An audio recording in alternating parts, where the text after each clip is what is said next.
The authors of the texts we read in the Bible weren't perfect, and they didn't tell stories that included every possible detail so we could have beautiful, well-rounded, full pictures of the stories they tell. They shared particular details for particular reasons, and sometimes the most creative thing we can do is explore how the different people of the Bible influence its communication style, content, and the lessons it teaches. This one is for all my imaginative friends, because learning to read your Bible does not mean you leave your creativity at the door. One of the trickiest facts to digest about the Bible is that it was written by actual people, living in actual historical times and writing from very limited and particular vantage points. And the reason I call this difficult to digest is because we often like to read the Bible as if it's an objective, third-party resource with no real perspective, yet totally all-knowing, just like God is. And that just couldn't be farther from the truth. The authors of the texts we read in the Bible weren't perfect, and they didn't tell stories that included every possible detail so we could have beautiful, well-rounded, full pictures of the stories they tell. They shared particular details for particular reasons, and sometimes the most creative thing we can do is explore how the different people of the Bible influence its communication style, content, and the lessons it teaches. One of my favorite courses in school was on liberative learning, and it taught me that conditions create possibilities. And you should just get used to me saying that because I'm going to say it all the time.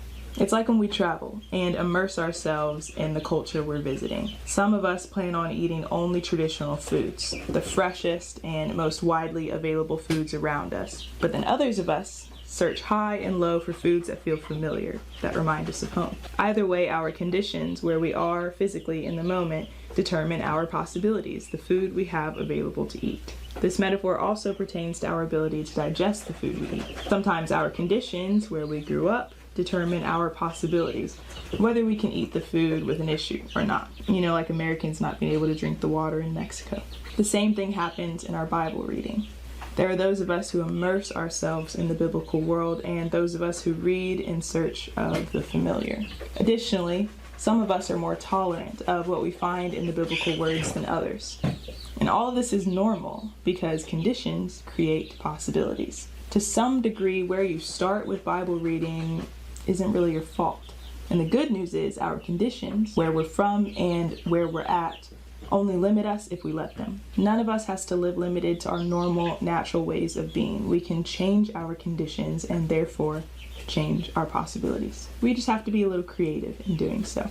And that's where considering different points of view in the text becomes a helpful tool for critical, creative Bible engagement that stretches us beyond our conditions. If you want to learn how to read the Bible, you should learn how to change your interactions with the text. You should come to realize that sometimes all you need to do is look at it a little differently. Changing points of view allows you to do exactly that. Instead of reading a Bible story focused on the main character, seeing, experiencing, and analyzing the events based on their perspective, read the story from a secondary character's point of view. They certainly had one. Real people, remember?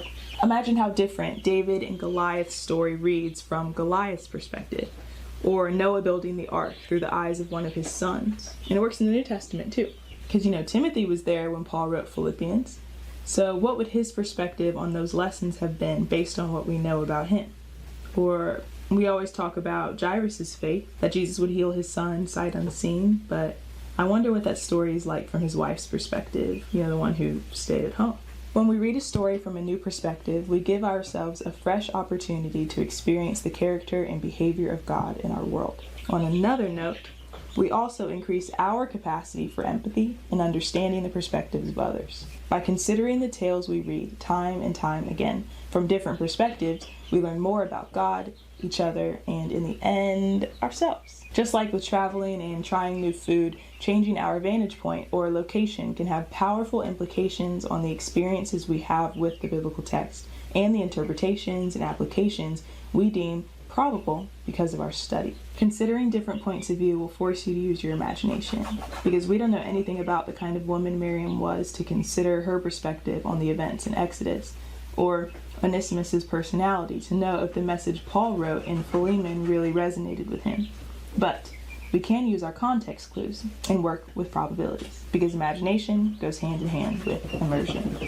To be imaginative with the biblical text, you also have to be studious of the biblical world. You have to ask questions that consider the time, lifestyles, circumstances, etc. of the biblical text. And I'm not saying you have to be a biblical scholar, but I am saying you should practice a little bit of critical thinking. If you're reading about David's kingship from Bathsheba's perspective, you should happily show her grace for not fighting back, because it's not very likely a woman would have exercised her God-given right to use her voice to speak against injustice in a world where the woman didn't have a voice at all.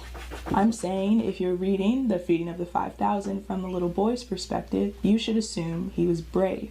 It isn't very probable that a little boy was carrying all of that food for himself and didn't have to answer to anyone about why he gave it away. When using your imagination, you should remember that some things are just more likely than others. So although we're being creative, we are also dealing with probabilities. Your imagination is part of your brain, so use them both. Considering different points of view is a great hermeneutical tool for diving deeper into a text.